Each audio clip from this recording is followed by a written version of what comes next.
10년 전 학교 폭력으로 고통받다 극단적인 선택을 한 중학생의 마지막 모습입니다.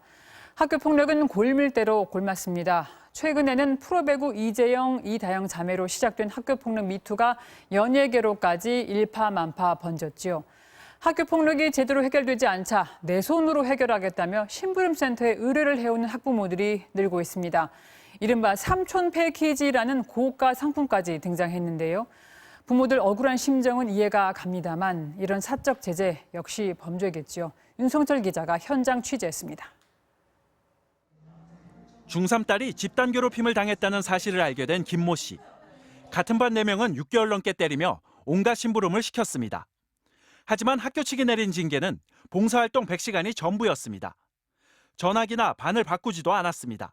화장실 청소랑 뭐 급식할 때 배식하고 뭐 이런 걸로 하고 반성문 뭐 20장 뭐 이런 식으로.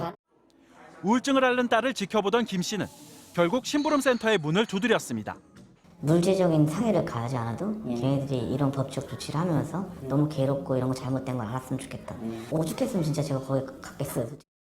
학교 폭력 대책위가 제 역할을 못한다는 불신이 커지면서 문제를 해결해준다는 심부름센터 광고가 넘쳐납니다. 덩치 큰 어른이 가해 학생을 찾아가 존재감을 과시하는 삼촌 패키지가 대표적인 상품입니다. 가해 학생한테 저희가 문신하는 형들을 데려가 그다음에 우리가 이 피해 학생이 형이다, 삼촌이다 라는 식으로 데려가서 자연스럽게 그다음에 이제 그러지 말라.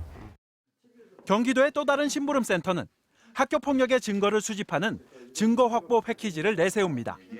한 달이면 한 서너 건씩은 들어오죠. 비용은 보통 이제 여러 가지를 감안을 해서 책정을 하는데 평균적으로 봤을 때는 300 정도? 학교 폭력이 일어나는 순간을 촬영하기 위해 잠복 업무도 마다하지 않습니다. 촬영된 증거물은 학폭위나 법정에 증거 자료로 제출됩니다. 합의를 위해 가해 학생 측 부모에게 건네지기도 합니다. 그 가해자 학생들이 그 학생한테 다시 가해를 입히는지 아니면 그 학생한테 와서 어떻게 하는지를 저희는 그런 거를 이제 체증을 하고 그거에 대한 조사를 하는 거죠. 학생 같은 경우는 뭐 기가를 해야 저희가 업무를 마칠 수 있고. 코로나19로 재택 수업이 많아지면서 부쩍 늘어난 SNS 폭력을 전문적으로 해결하는 업체까지 생겨났습니다. 가해 학생이 오히려 피해 학생한테 다가가서 그 증거를 다 지우라고 합니다. 네, 욕한 거나 뭐 협박이나 뭐 이런 걸 다 일체 증거를 다 지우기 때문에 명성 디지털 포렌식에서 저희가 데이터 복구랑 그다음에 이런 증거를 최대한 많이 모아가지고. 심부름센터 대부분은 합법의 테두리 안에서 업무를 한다고 강조합니다. 하지만 일부 업체는 물리적인 폭력 행사도 얼마든지 가능하다며 학부모를 유혹합니다.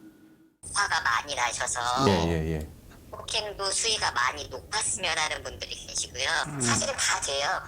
이게 폭행이 들어가면요. 금액이 500부터 시작이 돼서 금액이 부담스럽게 되세요. 학교 폭력의 피해자가 자칫 또 다른 폭력의 가해자로 돌변할 수 있는 겁니다. 사적 제재 이용은 경우에 따라서 협박, 강요, 그리고 폭행 등의 교사행위로 평가받을 수 있어서 교육당국이 충분히 보호해 줄 수 있다는 확신을 주는 것이 근원적인 해결책이라고 생각합니다. 학교 폭력을 저질러 경찰에 적발된 학생만 공식적으로 한 해 10,000명.